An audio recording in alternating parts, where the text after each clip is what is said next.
இப்போ இந்த கொத்தவரங்காய் சீசனுங்க கிளஸ்டர் பீன்ஸ் இங்கே கிடைக்கிறது ரொம்ப சீப்.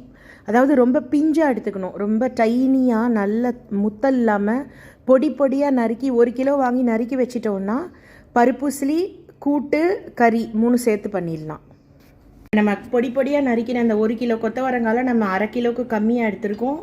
உசிலிக்கு டிஸ்கிரிப்ஷன் பாக்ஸில் பீன்ஸ் பருப்பு உசிலி கொடுத்துருக்குறேன். அது டீட்டெயில் டிஸ்கிரிப்ஷன்.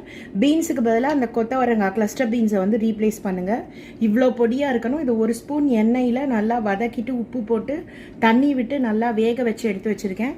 இது வந்து பருப்பில் வந்து பட்டை மிளகா, பெருங்காயம், உப்பு போட்டு கொஞ்சம் கருகப்பிலையோட நல்லா அரைச்சி வடிதட்டில் வந்து வேகுதட்டில் வச்சு பேக் பண்ணி அதுக்கப்புறம் ஆறின உடனே ரொம்ப சூடாறிடுச்சுன்னா கஷ்டம், கையில் சூடு பொறுக்கணும்.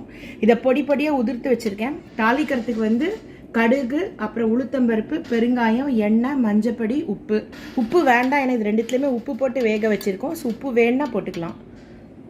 இப்போ இந்த கடாய் காஞ்சின்னு இருக்கு. இதில் வந்து நம்ம கடுகு போட்டுடலாம்.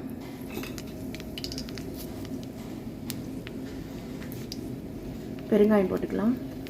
இது வந்து கல்யாண பட்ஜெட்டில் ரொம்ப ரிச்சாக இருக்கிறவங்க இந்த கொத்தவரங்காய் கொடுப்பாங்க. ஏன்னா வந்து கொஞ்சம் காஸ்ட்லி அது காயே உங்களுக்கு மார்க்கெட்டில். வீடு வரலையும் பண்ண ஃபங்க்ஷன்ஸில் இது பண்ணலாம். ஸோ வந்து தேவையான உளுத்தம்பருப்பு போட்டுக்கோங்க. அது நல்லா செவக்கணும்.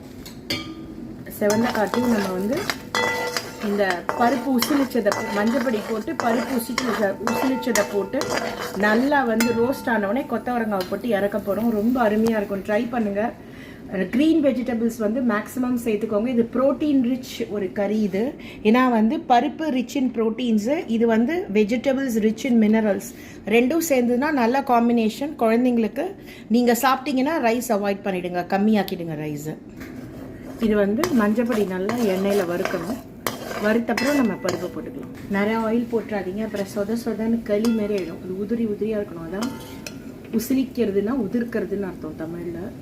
ஸோ வந்து இது நல்லா ஆன உடனே அந்த காயை போட்டு மிக்ஸ் பண்ணிடலாம். பருப்பு ஆயிடுச்சுங்க. இப்போ காயை கொட்டின பிறகு போட்டு அப்படியே கொத்து பரோட்டா பண்ணக்கூடாது.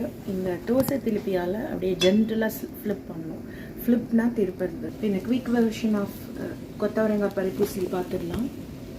நம்ம வந்து கொத்தவரங்காவை பொடி பொடியாக நறுக்கி உப்பு போட்டு 1 ஸ்பூன் எண்ணெயில் வதக்கிட்டு நல்லா மூடி வச்சு சரியான தண்ணி ஊற்றி வேக வச்சிட்டோம். அப்புறம் பருப்பில் வந்து உங்களுக்கு மிளகா வத்தல், அப்புறம் வந்து பெருங்காயம், கருகப்பிலை, தேவையான உப்பு போட்டு நல்லா குறத்துக்கு கொஞ்சம் மேலே நைஸாக அரைச்சி ஏட்டில் வேக வச்சு ஆற வச்சு நல்லா வந்து உதிர்த்து வச்சுருக்குறோம்.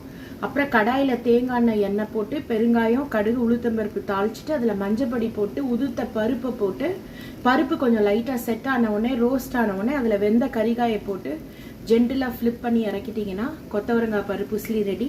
பீன்ஸ் பருப்பு உசிலியோட டீட்டெயில் டிஸ்கிரிப்ஷன்